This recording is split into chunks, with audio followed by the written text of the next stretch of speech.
ကိုကျော်ကရွာနဲ့အတော်ဝေးတဲ့တောင်ကြီးကရာဘာစိုက်ခင်းမှာညဘက်တဲဆောင်လုပ်လို့ရပါတယ်။ရာဘာပင်တွေကအရန်စိတ်ပြီးနေကင်းဘက်တောင်အလင်းရောင်သိမ့်မရသလိုလေတိုက်ရင်တရွက်ချင်းပုတ်တိုက်တန်တွေကတရှဲရှဲနဲ့ကြောချမ်းစရာကောင်းပါတယ်။ပထမဆုံးညမှာတင်ကိုကျော်တဲပေါ်မှာထမင်းစားနေတော့တဲအောက်ကနေတရွတ်တိုက်လမ်းလျှောက်တဲ့ခြေတန်းကိုအတိုင်းသားကြားလိုက်ရတယ်။တောကောင်ထင်လို့ငုံကြည့်ပေမဲ့ဘာမှမရှိဘူး။ဒါပေမဲ့မြေကြီးပေါ်မှာတော့လူတစ်ယောက်လမ်းလျှောက်သွားသလိုမျိုးဖုံတွေထနေတာကိုတွေ့လိုက်ရတယ်။ညနေလာတဲ့အခါလေမတိုက်ပဲနဲ့တဲဘေးကတကိုင်းတွေကတဲနံရံကိုလက်သေးနဲ့ချစ်တယ်လို့မျိုးတရွှွတ်ရွှွတ်နဲ့လာချစ်နေတယ်။ကိုကျော်ကအပြင်ကိုဓမီနဲ့ထိုးကြည့်လိုက်ရင်ငြိမ်သွားပြီးမိပိတ်လိုက်ရင်ပြန်ချစ်တာကိုတညလုံးခံရပါတယ်။တဲထဲမှာရုတ်တရက်အပုံနှံတစ်ခုတိုးဝင်လာတယ်။ရေသေးအိုင်ပုံနှံလိုအကောင်သေးပုံနှံလိုအနံဆိုးကြီးကကိုကျော်ရဲ့ဘေးနားတင်ရှိနေတယ်လို့မျိုးပြင်းပြင်းထန်ထန်ရလာပါတယ်။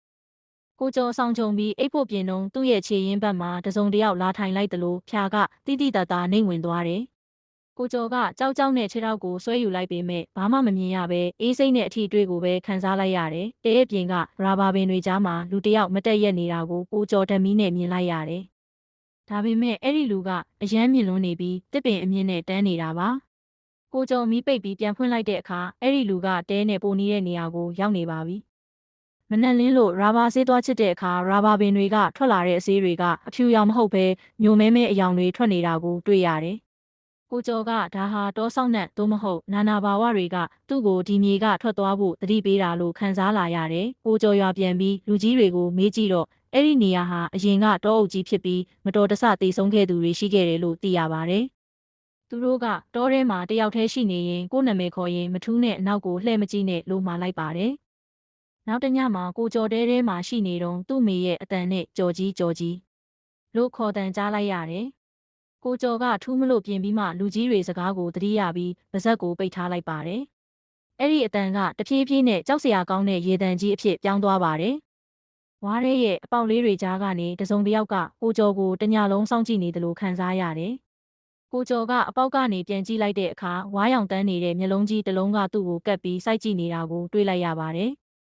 ကိုကျော်မနေရဲတော့ပဲညာရင်းချင်းရွာကိုပြန်ဖို့တဲပေါ်ကဆင်းပြေးပါတယ်။ဒါပေမဲ့သူဘလောက်ပဲပြေးပြေးအဲ့ဒီတဲအိုကြီးစီကိုပဲပြန်ရောက်နေပြီးလမ်းပြောင်းနေတာကိုသိလိုက်ရတယ်။ကိုကျော်ကစိတ်ကိုတည်ငြိမ်အောင်ထားပြီးမီးပုံလေးတစ်ပုံပို့လိုက်ပါတယ်။မီးအောင်ရှိတဲ့နေရာကိုအမှောင်ထဲကအရာတွေကမလာရဲဘူးဆိုတာသူသိလိုက်ရတယ်။တညလုံးမီးပုံပေးမှာဖျားစာရွတ်ရင်မိုးလင်းအောင်စောင့်ခဲ့ရပါတယ်။